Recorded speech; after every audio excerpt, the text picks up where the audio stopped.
Chers amis, bonjour.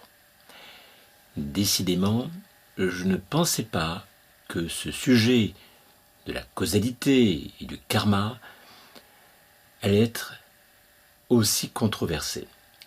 Je savais que ce sujet pouvait être controversé, mais à ce point, et je pense d'ailleurs que le problème est dans le fait que beaucoup d'entre nous sommes imprégnés de conceptions, de croyances, même si ce ne sont pas des croyances religieuses, mais des conceptions, des choses dont nous sommes convaincus, et nous avons du mal à ouvrir notre esprit de telle manière à comprendre et essayer de percevoir les preuves que je donne malgré tout lorsque je m'exprime. Et c'est vrai que la dernière vidéo était assez longue et un certain nombre d'entre vous m'ont dit combien ils avaient apprécié. Mais c'est vrai que c'était un peu long, mais qu'ils avaient été passionnés par ce que je disais. Parce qu'en effet, à travers donc, cette notion de karma et de causalité, nous arrivons à avoir toutes les implications dans la vie quotidienne pour un bon nombre de choses. Et aussi, surtout, au niveau de notre santé, au niveau donc de notre guérison.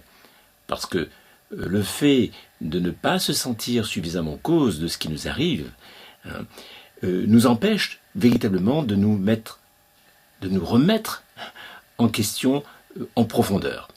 Parce que c'est ça le but. Alors, c'est sûr, c'est peut-être plus difficile, bien sûr, mais cela permet d'arriver à des niveaux de bien-être et de conscience bien plus élevés.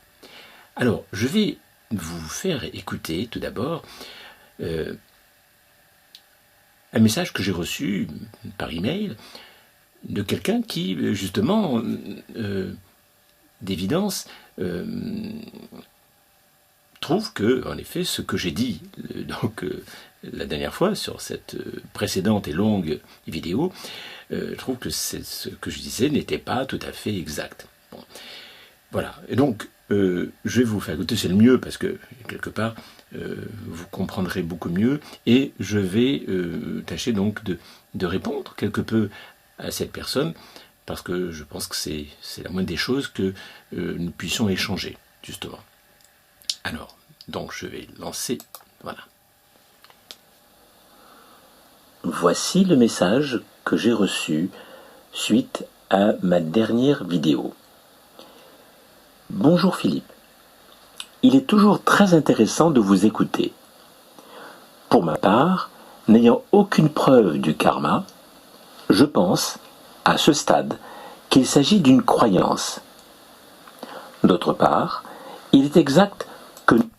Alors, je vais d'abord répondre justement à cette première affirmation, comme quoi, en effet, le karma, c'est une histoire de croyance. Alors, comme tout phénomène, les scientifiques, d'abord, considèrent que tant qu'il n'y a pas eu de confirmation scientifique, il s'agit d'une croyance. Bon. Mais quand on fait des recherches au niveau du karma, quand on expérimente, même si ce n'est pas forcément d'une manière très scientifique, on s'aperçoit qu'il y a des choses, des indices, des choses très, très, très troublantes.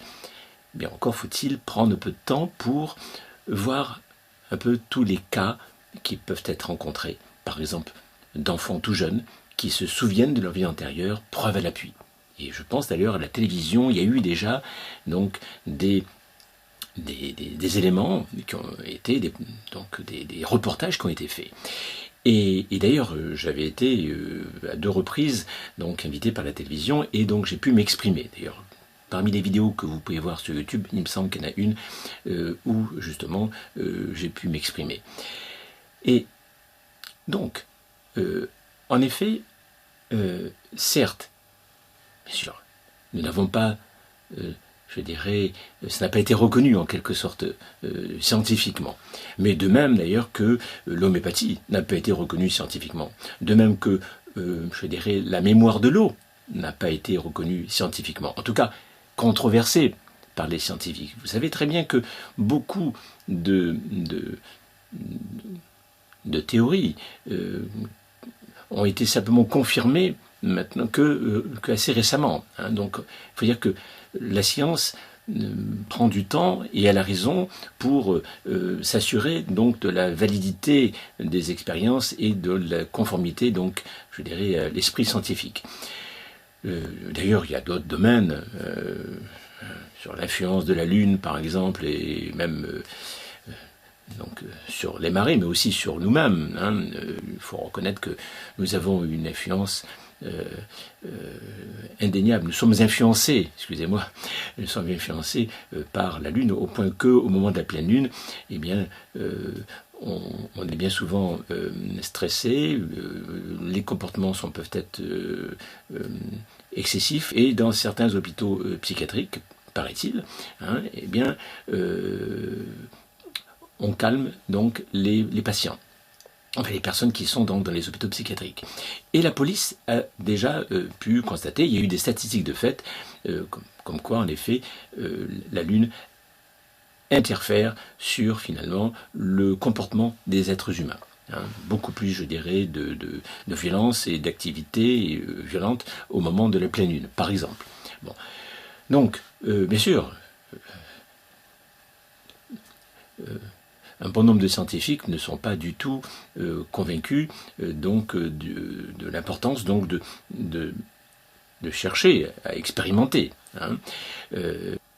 Des scientifiques dans le passé ne sont pas gênés pour d'ailleurs dénoncer, je dirais, le côté charlatan donc de ceux qui, enfin, de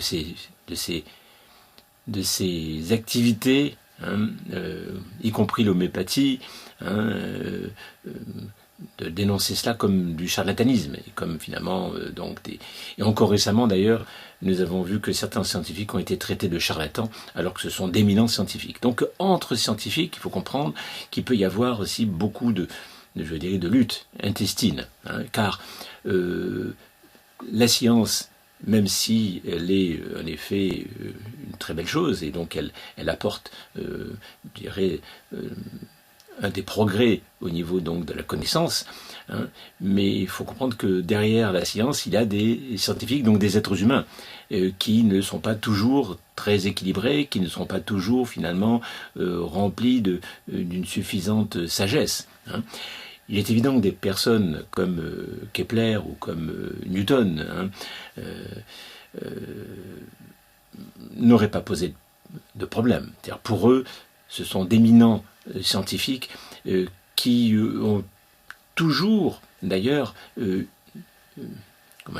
été, ouverts, donc non seulement ouverts d'ailleurs par rapport à certaines connaissances, y compris justement les phénomènes paranormaux, que même un certain nombre d'entre eux, y compris le chemin de Newton, et d'autres, donc ont étudié tous ces phénomènes. Donc ils ne rejetaient pas donc tout cela. Voilà. Donc la notion de karma, de toute manière, qu'on le veuille ou non, est bien sûr une manière finalement très générale de parler donc de la loi de causalité. Le karma, c'est non seulement la causalité à l'intérieur donc de notre incarnation, donc d'une vie, mais aussi de cette causalité entre les vies, d'une vie à l'autre. Voilà. Alors bien sûr, comme dit très bien d'ailleurs la personne qui m'a laissé ce message, on y croit ou on n'y croit pas. Bon, mais quand on a pas mal donc de faits qui nous font suspecter qu'il y a quelque chose, quand on sait que certains d'ailleurs ont réellement donc des connaissances, même si nous n'avons pas encore fait d'études très sérieuses et suffisantes dans ce domaine, il est évident que on ne peut pas rejeter non plus donc le fait que il s'agit d'un phénomène qui existe. Alors, comment il se manifeste? Quelle est l'ampleur de cela? Comment cela se passe d'une manière plus exacte? Ça, c'est sûr que ce n'a pas été encore suffisamment prouvé. Mais par contre, le fait que nous puissions être influencés par les générations précédentes, donc physiques, cela est indéniable. Donc il y a une causalité entre nous, en tant qu'êtres humains d'aujourd'hui, et par rapport à nos ancêtres, par rapport à notre père, notre mère, par rapport à nos grands-pères, nos grands-mères, et par rapport aux ancêtres tout court, il est évident qu'il y a une influence. Mais là, au niveau du karma, on se retrouve avec le fait, avec cette prise de conscience, que notre corps physique, notre corps en tout cas, est composé d'une partie physique, certes, mais aussi d'une partie vibratoire, l'âme, qui, elle, est en mesure de se détacher du corps, qui est en mesure donc de vivre, en quelque sorte, d'avoir une existence indépendamment de ce corps physique. Et ça, cela a été maintes fois prouvé par des scientifiques. Donc le fait qu'il y a une partie donc du corps, une partie donc du corps de l'être humain qui peut en quelque sorte s'échapper, une partie consciente de ce corps. Donc on ne peut pas dire que c'est uniquement de la croyance. Il s'agit simplement d'un phénomène qui n'a pas encore été suffisamment étudié par la science et dont d'ailleurs un bon nombre de scientifiques du passé étaient convaincus. C'est-à-dire que même s'ils n'ont pas donné de preuves scientifiques de l'existence de ce genre de phénomène, un bon nombre donc de scientifiques du passé et même actuels n'ont pas d'hésitation concernant le fait que cela existe. Voilà. Alors, que l'on n'ait pas de preuves scientifiques formelles, répétées et suffisantes, certes, en effet, mais en tout cas, il y a quelque chose. Et d'ailleurs, cela permet de comprendre pourquoi, finalement, il y a autant, je dirais même des fois, d'injustice. Parce que quand on voit, finalement, que les enfants arrivent, naissent en très mauvais état, se retrouvent finalement bien souvent avec une vie courte, et que finalement, alors qu'ils n'ont apparemment pas encore suffisamment de conscience pour, je dirais, décider par eux-mêmes donc de la manière dont ils doivent gérer leur vie, évidemment, la vie leur est retirée.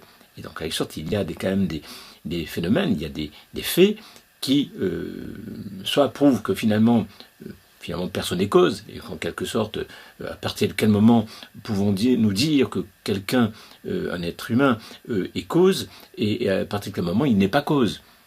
D'ailleurs, entre parenthèses, je vous signalerai qu'il y a des personnes qui ont 50 ans, 70 ans ou 80 ans, et qui se comportent comme des enfants. Donc, en quelque sorte, on peut se poser des questions sur leur niveau de conscience. Est-ce que vraiment ils sont capables de décider par eux-mêmes ?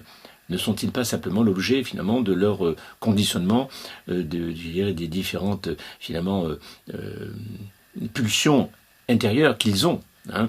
Donc là encore, on pourrait même dire qu'en effet certaines personnes ne sont absolument pas cause de ils n'ont aucun libre arbitre et en quelque sorte ils ne font que subir finalement je dirais les choses. Donc vous voyez, à partir de quel moment pouvons-nous dire que nous sommes cause et responsables, hein? En fait, nous sommes plus ou moins cause et responsables. C'est le même problème vis-à-vis du niveau de conscience, dont je parle par ailleurs dans d'autres vidéos. Le niveau de conscience et le niveau de vérité. Il n'y a pas de vérité suprême, hein? Il n'y a que des niveaux de vérité. Il n'y a pas de conscience complète et totale, il n'y a que des niveaux de conscience. Et en ce qui concerne justement cette causalité, cette responsabilité, le fait d'être cause et responsable de sa vie, de sa destinée, eh bien, tout dépend du niveau d'évolution de l'être humain, de l'âme, de cet être humain. Donc, en fait, nous sommes tous plus ou moins cause. Même un simple électron en mécanique quantique, on le sait bien, même si finalement ça semble complètement indéterminé, que c'est finalement, les équations de la mécanique quantique prouvent bien qu'en effet, qu'il y a uniquement un ensemble de probabilités au niveau de l'infiniment petit. Mais nous sommes finalement à un niveau déjà macroscopique par rapport et donc en fait certaines choses qui semblent finalement improbables, en tout cas décidées au hasard au niveau microscopique, au niveau macroscopique ça se manifeste par finalement un corps bien stable, bien cohérent. Donc et c'est là où on voit qu'il y a, et c'est pour ça que les chercheurs donc en physique théorique, cherche justement à percer ce secret. En fait, parce que on s'aperçoit que dans ces équations mêmes, donc de la mécanique quantique, eh bien, je veux dire, il y a en quelque sorte un côté déterminé, c'est-à-dire qu'à chaque seconde, à chaque fraction de temps, évidemment, il y a donc une possibilité pour finalement il y a un nouveau futur, mais potentiellement par rapport au passé, eh bien le futur est déterminé. Mais à chaque seconde, à chaque fraction de temps, devrais-je dire, eh bien il y a une remise en question de ce futur. En permanence, non seulement au niveau individuel, au niveau de l'électron, des plus petites parcelles donc de la substance universelle, mais aussi au niveau macroscopique, au niveau de l'univers. L'univers, en quelque sorte, à la fois, il est déterminé, et à la fois, à chaque fraction de temps, il se détermine vers quelque chose de nouveau. C'est-à-dire que c'est ça. En fait, c'est le fruit des équations de la mécanique quantique. Et ça, bien sûr, il faut simplement croire sur parole les scientifiques, hein, là c'est clair. Bon, mais dans les faits, on s'aperçoit que c'est la réalité. On voit bien que nous sommes, en fonction de notre niveau de conscience, plus ou moins en mesure donc de décider vraiment par nous-mêmes, et non pas en fonction de nos pulsions, pas en fonction finalement de notre passé.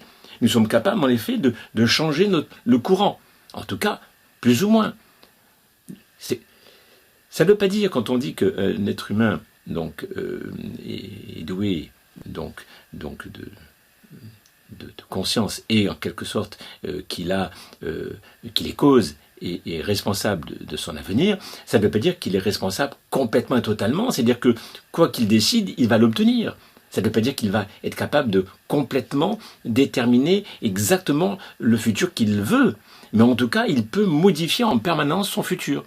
C'est ça qu'il faut comprendre quand on parle justement du fait de cette causalité.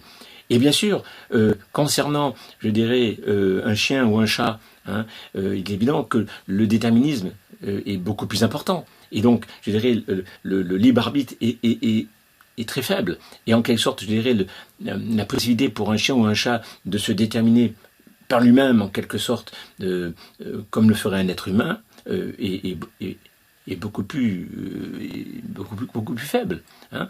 Et un enfant qui se trouve justement en train à ses premiers jours, premières secondes de vie, il est évident que là, on se trouve un peu au niveau animal. On se trouve avec un être qui est en quelque sorte pas en mesure réellement de décider complètement et pleinement de son nouvel avenir.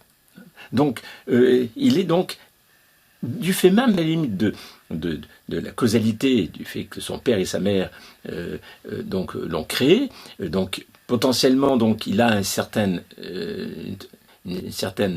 potentiel de futur, mais évidemment progressivement, au fur et à mesure qu'il s'élève donc en âge et en conscience, il est de plus en plus en mesure de décider et de nouvel avenir. Voilà. Donc c'est une question de proportion. C'est pas quand je dis que nous sommes donc cause et responsable de notre avenir, ça ne veut pas dire une responsabilité complète et totale. Ça ne veut pas dire que nous sommes cause complète et totale de tout faire. C'est certain qu'en fonction même des adultes, il y a une différence énorme d'une personne à l'autre. Certaines personnes qui, justement, font un travail sur eux et donc arrivent à maintenir un état de paix, de calme intérieur, propice justement à des décisions plus judicieuses et qui vont, je dirais, se démarquer donc de ce potentiel donc d'avenir qui nous vient du passé. Donc voilà, donc il faut comprendre que tout ça c'est une question de proportion, hein. Mais si mince cette proportion, je veux dire, le peu, je dirais, de causalité, de responsabilité que l'être humain a, ou même qu'un enfant a, il en a une. De même que le chien ou le chat, ou de même que n'importe quelle parcelle donc de l'univers. C'est ça qu'il faut comprendre. Donc, et là encore, il est hors de question de s'imaginer que, sous prétexte qu'on est cause, on est coupable. Mais pas du tout, ça n'a rien à voir. Ça, c'est une invention, je dirais, des êtres humains, de la morale humaine et des religions, hein, le fait de punir. Hein. Donc, ça n'a rien à voir. Bon, donc, voilà, que les choses soient claires. Au niveau du karma, hein, nous pouvons considérer qu'il y a un potentiel d'avenir, voilà, et que nous pouvons, d'une manière partielle et plus ou moins importante, hein, décider d'un nouveau futur. Voilà. C'est ça, en fait, qu'il faut arriver à comprendre. Voilà. Ce n'est pas facile à avaler, je sais, mais en tout cas, il vaut mieux avoir cette croyance, entre guillemets, à la rigueur, hein, si on considère que c'est une croyance, que le contraire. C'est-à-dire considérer que finalement, nous ne sommes pas cause et nous ne sommes pas responsables. Parce que dans un monde où les êtres humains seraient persuadés qu'ils ne sont pas cause et pas responsables, eh bien, je ne vous dis pas les dégâts que cela pourrait causer. D'ailleurs, chez les religions du passé ne s'y sont pas trompées. Elles ont bien compris que si l'être humain, s'il fallait en quelque sorte un peu cadrer l'être humain de manière à ce qu'il ne fasse pas n'importe quoi, il était important justement de créer des règles. Parce que pour vivre en société, autrement que comme les animaux, il était très important donc de créer des règles morales. Donc ces règles morales, même si elles sont loin d'être parfaites, et je dirais même des fois elles sont pas forcément très très bonnes, mais d'autres par contre sont assez bénéfiques en quelque sorte. Donc, et cela permet à l'être humain de se cadrer. Il se fait que depuis maintenant quelques bonnes années, hein, on a tendance à détruire les religions et donc à se défaire des morales. Mais qu'est-ce qu'on a mis à la place ? On a mis la télévision, on a mis les médias, on a mis finalement donc une bande de politiciens plus ou moins corrompus, hein, avec une oligarchie financière qui vraiment dirige le monde, hein, et qui cherche avant tout à nous amener là où ils veulent, voilà, et nous manipule tant et plus, et en sorte à l'aide de la propagande, à l'aide de tout moyen financier puissant, hyper puissant. Donc vous voyez, là, actuellement, si nous nous trouvons en difficulté, tous autant globalement, c'est bien parce que justement, il y a eu, je dirais, on a délaissé en quelque sorte cette notion de causalité, cette notion de karma, mais en tout cas de causalité, hein, et que la religion en quelque sorte un peu permettait de nous rappeler, mais dans la mesure où on a supprimé la religion, là maintenant, les êtres humains s'imaginent qu'ils peuvent faire tout et n'importe quoi. Et qu'en quelque sorte, ils sont maîtres du jeu, mais sans l'être, tout en l'étant, voilà, il n'y a qu'à voir, je dirais, les différents enseignements qui se font un peu partout. On voit bien d'évidence que ça reste très flou. Et même les philosophes se divisent là-dessus. Hein. Il y a ceux qui pensent que nous sommes déterminés et d'autres qui pensent que nous ne le sommes pas. Ceux qui pensent que nous avons libre arbitre et d'autres qui pensent qu'on n'en a pas. Donc vous voyez, alors, c'est vrai que ce que je vous dis là en ce moment, ça semble être des affirmations excessives, parce que de mon côté, je considère que nous avons un libre arbitre, il est très faible, mais il évolue en fonction de notre niveau de conscience. Nous sommes cause et responsables de notre vie, plus ou moins. Voilà, plus ou moins. Et ça, c'est évident. Alors peut-être que je n'ai pas assez insisté sur le côté relatif et le côté, proportionné, en quelque sorte, hein, plus ou moins proportionné au niveau de conscience. C'est vrai.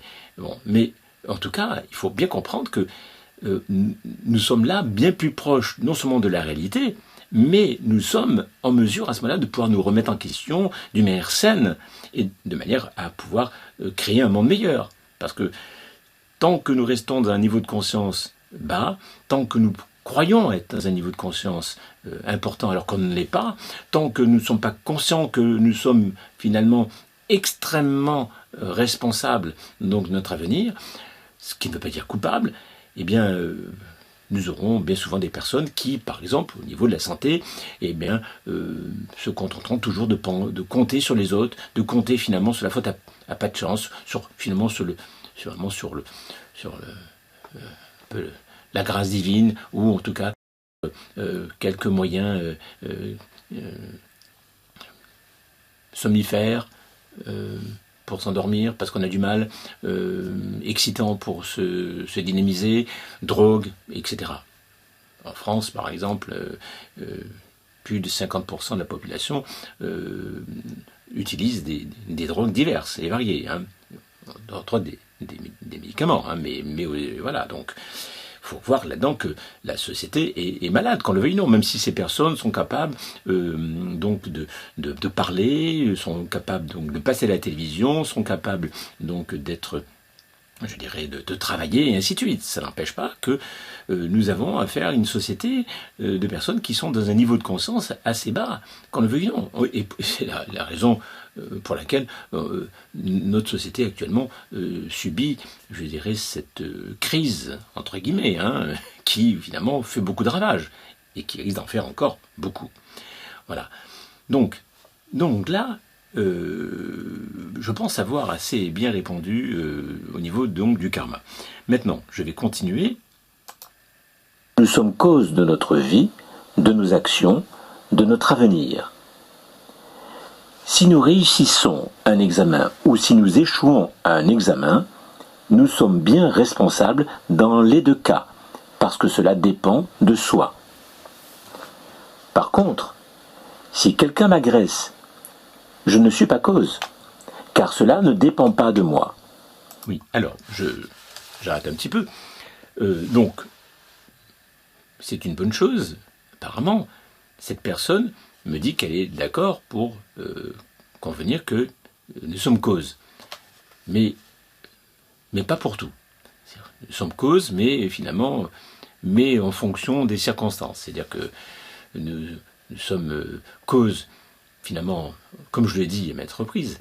D'ailleurs, je me demande d'ailleurs si cette personne a vraiment écouté attentivement ma toute dernière vidéo, complètement et totalement, parce qu'elle a duré 1 heure, mais c'est vrai, je suis rentré dans des explications, et beaucoup d'ailleurs m'ont remercié pour vraiment toute la précision et donc et l'intérêt de ce que j'ai dit. Bon, mais il est évident que, bon, je ne vais pas recommencer à dire ce que j'ai dit tout à l'heure, mais en effet, donc cette personne semble accepter l'idée donc, que nous sommes en effet cause, mais là, justement, c'est là où j'ai arrêté, là où il y a des moments où elle considère qu'on n'est pas cause.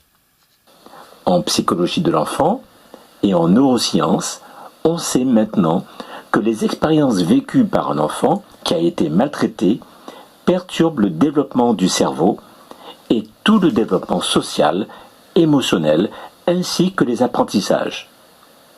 L'empathie et la bienveillance des adultes envers les enfants sont au cœur même du développement d'un enfant. Oh, alors, donc, mais ça, entre parenthèses, ceux qui ont bien suivi donc ma précédente vidéo, j'ai bien en effet expliqué combien l'empathie, combien finalement la compassion et combien la bienveillance était importante et qu'on ne pouvait pas déballer comme ça notre connaissance du fait qu'on pense être cause donc à quelqu'un qui est une victime et qui souffre. Donc, bien sûr. Donc, la limite, je ne comprends pas trop pourquoi cette personne me donne toutes ces indications, puisque ce sont des indications qui, moi, en tant que scientifique, je les connais très bien. Les neurosciences, la psychologie de l'enfant, c'est bien sûr, je suis vraiment hyper conscient de cela. Donc, et je ne vois pas dire pourquoi le fait de me dire cela, quelque chose qui est une vérité essentielle, ce n'est pas parce que finalement l'enfant qui a été traumatisé en subit des conséquences que pour autant cet enfant n'est pas cause à un moment donné ou à un autre. Vous voyez, mais donc c'est une victime. Donc comme c'est une victime, finalement il n'est pas cause. je présume que c'est ça que cette personne veut dire. Parce que pourquoi, en quelque sorte,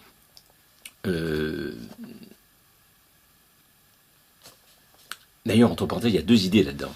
Il y a, par contre, si quelqu'un m'agresse, je ne suis pas cause, car cela ne dépend pas de moi. Là, malheureusement, je ne suis pas d'accord avec cette personne. Je ne suis pas d'accord. Si quelqu'un nous agresse, d'abord, tout simplement, il n'y a pas besoin d'être scientifique, ni vraiment d'être vraiment élevé en conscience pour savoir que si quelqu'un nous agresse, ça peut très bien être parce que cette personne, il y a 2 jours, 3 jours, on lui a dit des choses désagréables et quelque part, c'est le choc en retour. C'est que la personne finalement se venge en quelque sorte. Hein.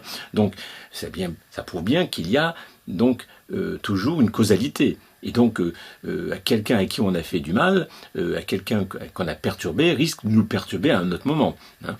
De même d'ailleurs, lorsqu'on, on déplace donc dans l'espace, hein, ou par exemple si par exemple on abat un certain nombre d'arbres, par exemple dans une région, ou si on laisse de l'eau, de grandes quantités d'eau circuler, on peut arriver non seulement à faire tomber quelques arbres, mais on peut arriver finalement à tuer des êtres humains. Donc finalement, je dirais même un petit acte de rien du tout, qui finalement quelqu'un qui se trouve, je ne sais pas, quelqu'un qui se trouve muni donc d'une arme et qui finalement à un moment donné on lui a dit surtout ne tire pas et que cette personne tire et finalement cela déclenche donc en cascade des réactions donc de telle manière qu'à un moment donné évidemment, c'est carrément je dirais, la guerre, et c'est carrément quelque chose de beaucoup plus vaste. Donc il faut comprendre que chacun de nos gestes, chacune finalement de nos paroles, donc ont une influence sur le futur. Non seulement notre futur à nous, mais un futur local, mais aussi général. C'est-à-dire qu'en fait, bien sûr, plus ou moins, mais ça a forcément donc de l'importance. Ce n'est pas négligeable. Notre silence pendant des années concernant l'activité de nos politiciens corrompus, le fait qu'on ait laissé faire, le fait qu'on ait voté d'une certaine manière, bien sûr individuellement, même si on n'a pas voté pour les corrompus, en attendant, certains n'ont pas voté. Près de 70% de personnes n'ont pas voté. Donc, quelque part, ils en portent une certaine responsabilité, qu'on le veuille ou non. Parce qu'ils auraient voté peut-être pour le moins pire. Il faut espérer quand même, malgré tout. Et donc, on n'en serait peut-être pas là. Donc, vous voyez, alors je ne suis pas pour accuser ceux qui ne votent pas, parce que, quelque part, quand on voit, je dirais, la propagande et, je dirais, la puissance de ceux qui nous dirigent, hein, disons qu'il y a de quoi être découragé, il y a de quoi se demander si vraiment notre vote peut servir à quelque chose. Mais je veux dire, si tout le monde se dit que finalement, à quoi bon, ça fait des millions de personnes qui disent à quoi bon. Et même d'ailleurs concernant, même je dirais, une quelconque, réaction du peuple contre finalement ce déferlement totalitaire de nos dirigeants, il est évident que si tout le monde se dit à quoi bon, comme ceux qui justement ne votent plus, bon, on peut en effet se demander finalement que ce à quoi bon fait que on laisse faire et qu'on arrive finalement donc à ce qui arrive en ce moment.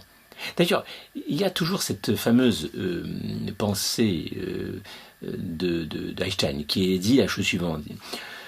Le monde est difficile à vivre, non pas tant à cause de ceux qui font le mal, mais à cause de ceux qui regardent et laissent faire.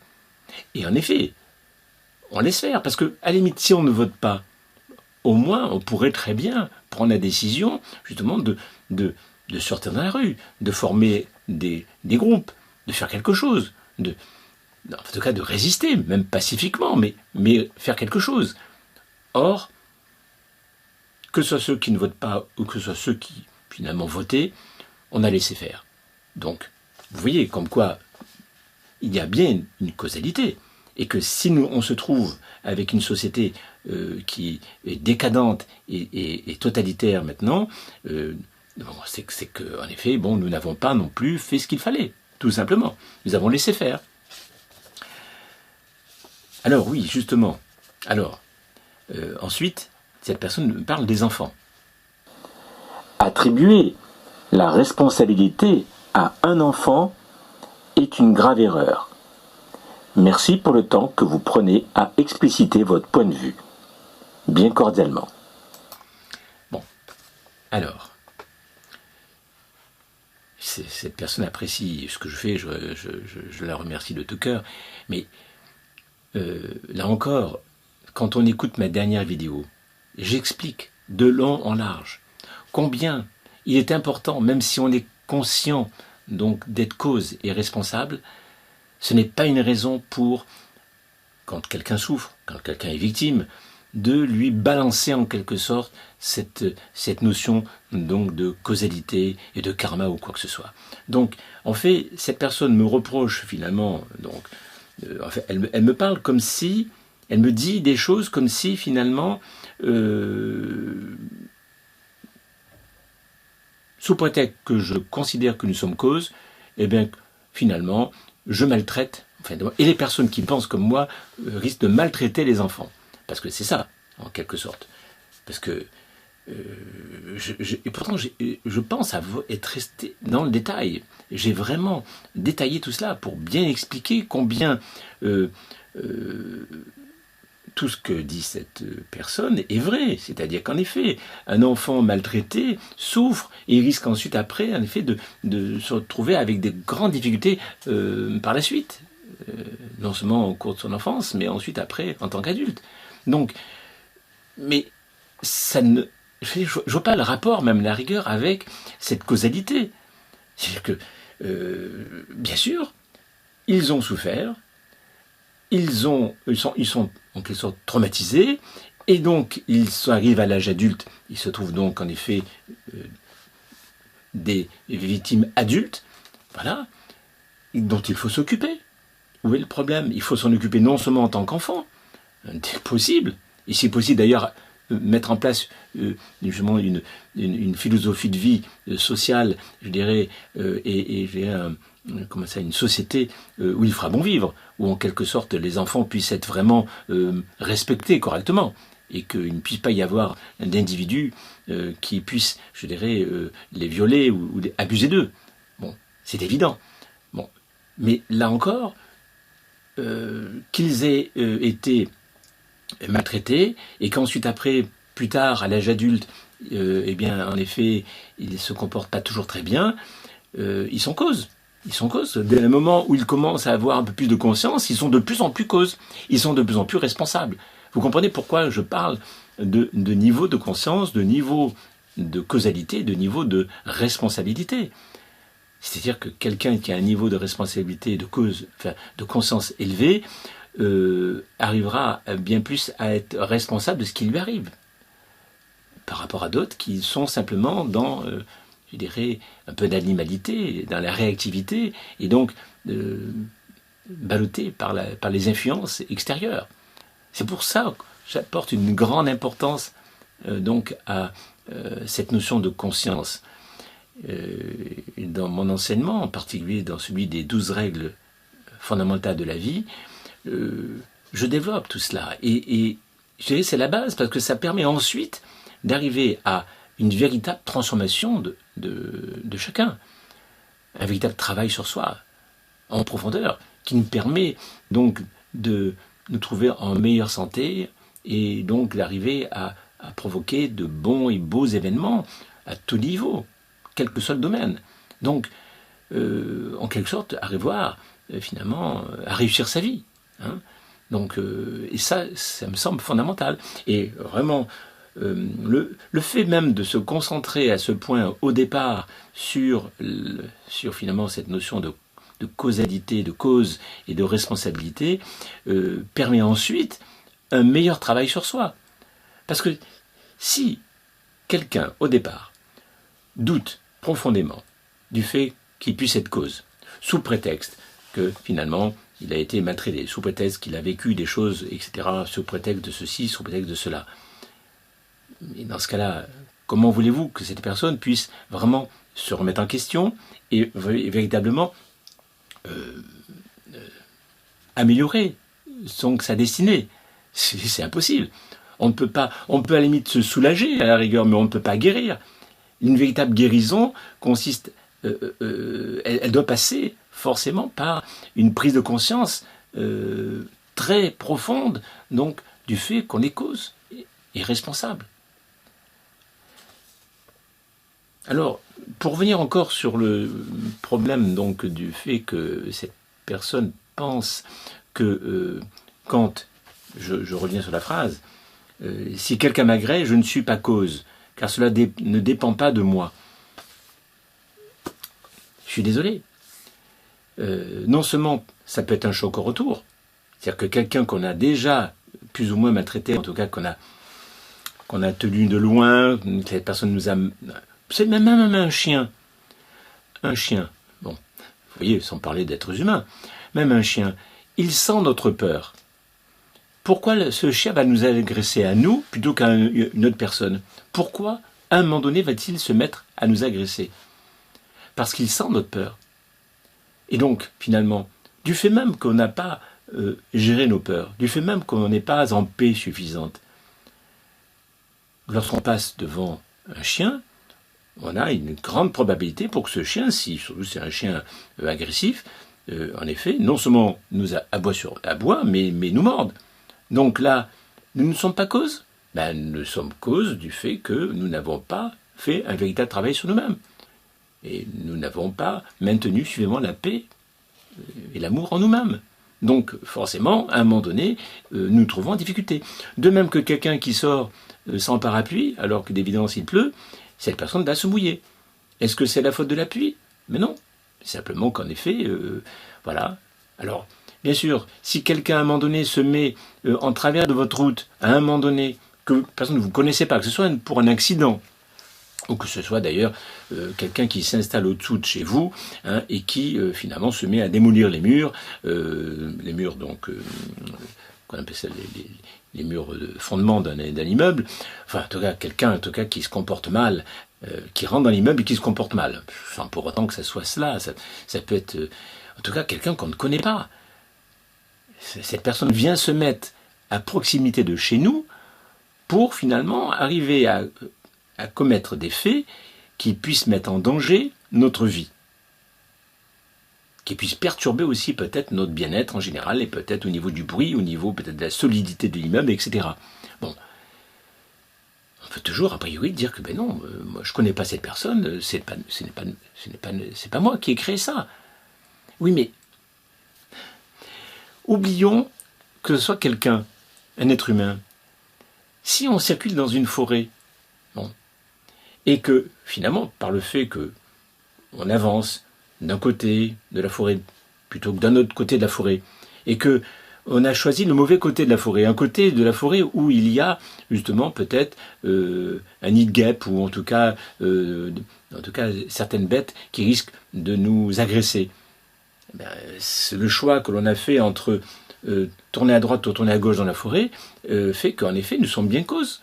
Nous avons bien, en quelque sorte, fait un choix à un moment donné qui nous amène donc à nous trouver devant finalement ces animaux qu'on ne connaît pas, qui n'y sont pour rien, et pour nous aussi nous n'y sommes pour rien en apparence, mais finalement c'est notre choix. C'est-à-dire que c'est pour ça que bien souvent je parle, quand je fais donc cette formation, je parle d'être arrivé à être au bon moment, au bon endroit, être guidé pour être au bon moment, au bon endroit, malgré finalement les circonstances, malgré les difficultés. Parce que il peut y avoir, je dirais, de graves problèmes au niveau de la société. Si vous êtes bien guidé, vous êtes au bon moment, au bon endroit, vous pouvez passer finalement à travers beaucoup de circonstances malheureuses. Donc, je pense que forcément, là, nous sommes encore cause, même si finalement l'événement que l'on subit nous est désagréable et on considère presque même injuste. Et peut-être que si on pense que cet événement est injuste et qu'il n'est pas dû à nous, c'est peut-être parce que justement, ça fait peut-être partie de certaines croyances, peut-être religieuses, je ne sais pas, éducatives en tout cas, qui font qu'on pense qu'on est protégé comme ça. Non, on est protégé par notre niveau de conscience surtout. Parce que si on pense que simplement, en quelque sorte, on va être protégé comme ça, mais sans savoir qui, quoi, peut-être par un guide, peut-être par... Si on a un bon guide peut-être, ou si on a un Dieu bienveillant, oui. Mais même cette notion de Dieu, là encore, quels sont les attributs de ce Dieu? Si vous avez un Dieu qui finalement que vous avez au fond de vous et qui est en sorte assez punitif, qui culpabilise, et si vous avez une éducation culpabilisante, il est évident que vous aurez tendance, à chaque fois qu'un événement de ce genre se produit, à penser que finalement Dieu est injuste et qu'il est en train de vous punir ou que vous avez fait quelque chose de mal et que vous réagissez avec, je dirais, véhémence. Voilà. Donc vous voyez, tout ça, c'est toujours lié encore aussi au niveau des croyances, au niveau finalement de nos programmations. Hein. En fonction de nos programmations, de nos croyances, nous pouvons être guidés instinctivement, aller à droite ou à gauche, et donc d'avoir un avenir différent. D'où l'importance de remettre en question justement nos croyances. C'est pour ça, dans mon livre où je développe la technique de l'ATP, Analyse et traitement de la pensée, qui s'intitule l'origine de nos peurs. Excusez-moi, donc je n'ai plus le titre sous les yeux. De l'origine des conflits et de la souffrance à la liberté retrouvée. C'est un ouvrage qui développe justement la technique que j'ai mis au point, l'analyse des traitements de la pensée, qui permet justement d'analyser nos pensées, de se débarrasser de toutes ces programmations qui ne vont pas, et d'arriver, et ceci simplement, facilement. Hein. Donc voilà, écoutez, je crois que là, je pense que j'ai assez développé. Je vous remercie de m'avoir suivi jusque-là, mais je pense que même pour ceux qui ont déjà entendu tout cela, c'est très important donc de réécouter de diverses manières toutes ces notions, parce que progressivement, cela s'enracine en nous. Parce que il faut comprendre que ces choses-là ne sont pas évidentes. La preuve, c'est que beaucoup considèrent que finalement mes propos étaient plutôt, je dirais, controversés, et des propos qui correspondait plus finalement à une histoire de croyance plutôt que quelque chose de scientifique et de quelque chose qui tient la route. Bon, et pourtant si, ça tient la route. Ça tient énormément la route, et en tout cas toutes les personnes qui finalement suivent ce chemin, on voit les conséquences. C'est-à-dire qu'en effet, il se passe quelque chose. Il y a réellement une transformation en profondeur. Donc il est très important de s'imprégner de tout cela. Et ne pas avoir honte à la limite de réécouter ou de relire aussi certains ouvrages qui traitent de la chose. Hein. De manière à ce que vraiment, tout imprégné de ces nouvelles conceptions pour lesquelles on a eu du mal donc à adhérer, que ces nouvelles conceptions puissent vraiment beaucoup plus facilement nous guider dans la vie. Et donc, qu'on puisse arriver donc à élever notre niveau de conscience encore beaucoup plus. Voilà. Eh bien écoutez, je vous remercie infiniment de m'avoir suivi jusqu'à ce moment. N'oubliez pas de vous abonner si vous n'êtes pas abonné, parce que YouTube vraiment fait en sorte que les vidéos soient visibles dans la mesure où les gens s'abonnent, où les personnes commentent, les personnes en quelque sorte cliquent pour le nombre de vues, etc. Donc voilà, je vous remercie de me soutenir dans tout ce que je suis en train de faire. Voilà, et surtout, prenez bien soin de vous, et je vous dis à une prochaine fois. À bientôt, au revoir.